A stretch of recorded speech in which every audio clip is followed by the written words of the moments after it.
Hey everybody! First off, I just want to say thanks to Jamie for having me. He's a great guitarist as well as a great person and teacher, but I'm sure you guys already know that. What I was asked to talk to you guys about today is the topic of passing chords. I'm going to show you a couple examples, ideas, as well as concepts that I hope you can take and expand upon in your own playing. First, let's start off with what I think a passing chord is. A passing chord, or chords, is a chord that leads to something.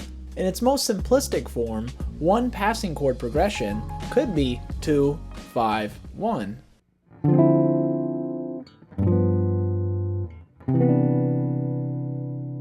The 2 chord in this progression just gets us to the 5 chord and isn't really needed. That's the thing with passing chords, they just add to things. What you have to do is find what's really important in a chord progression and then use passing chords to add to that. Our first device that we're going to cover today is just the motion of 5 to 1. So if we go back to that 2, 5, 1 progression, let's take the 2 chord and make it into a dominant 7 chord. Now we have the 5 chord of the dominant chord, or in other words, the 5 of 5.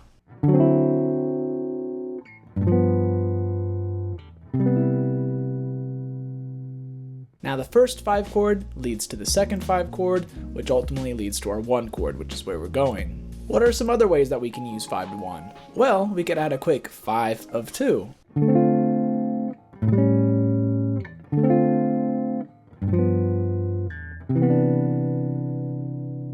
We could also use tritone subs, which is another way of doing 5 to 1. We could make the 2 chord dominant again, but then use the tritone sub of 5.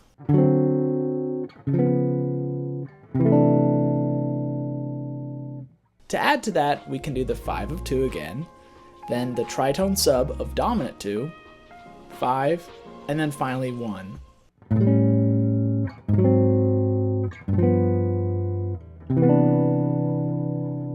Or we could do the same thing, but now use a tritone sub of 5 instead.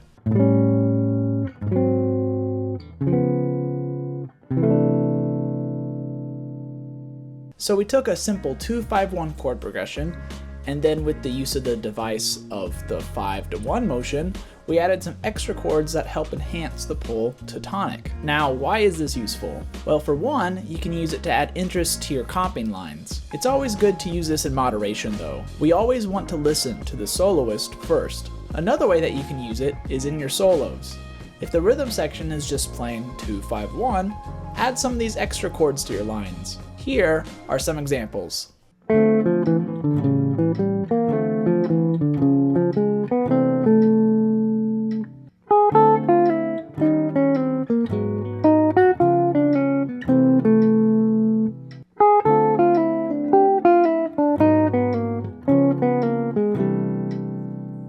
Let's talk about another device that we can use as a passing chord. This time we're going to use diminished chords. So what does that mean? Well, this is kind of an old-timey thing.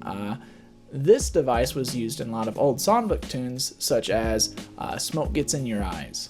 The idea is that we'll use diminished chords in half steps to connect 2 chords together. Again, we have to look at where things are going and boil it down to what really matters. So a really common example of this would be on a 3-6-2-5 progression. Normally, we would play this.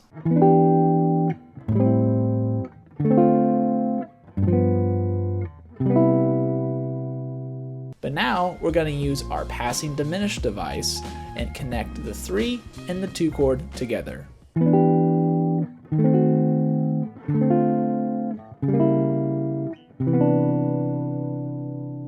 We could also use this over a 2-5-1 progression. Instead of the 5 chord, we would be using a passing diminished chord to connect the 2 and the 1 chord together.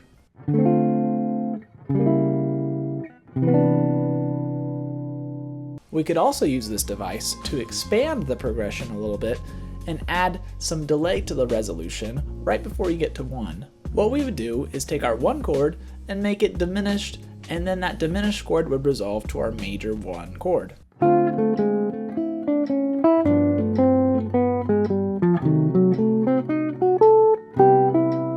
You can find this sound in songs like Upper Manhattan Medical Group. Another common place to use this is in rhythm changes. We could use passing diminished chords to connect our 1, 6, 2, 5 progression together.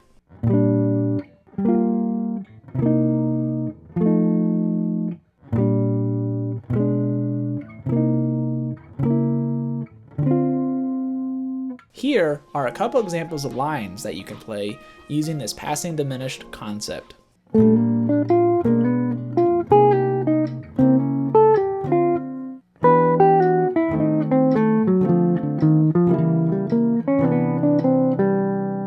So now you know some ways about how to expand chord progressions using our passing diminished device. There are many other ways that you can use passing chords. The key to hearing and learning them is to listen and transcribe. So to close this lesson, I want to play a couple choruses over Miles Davis or Bill Evans' famous tune, Solar, and I'm going to try to incorporate as many of the passing chord ideas and devices that we talked about during our lesson. Remember that you can do this in both your comping and your soloing.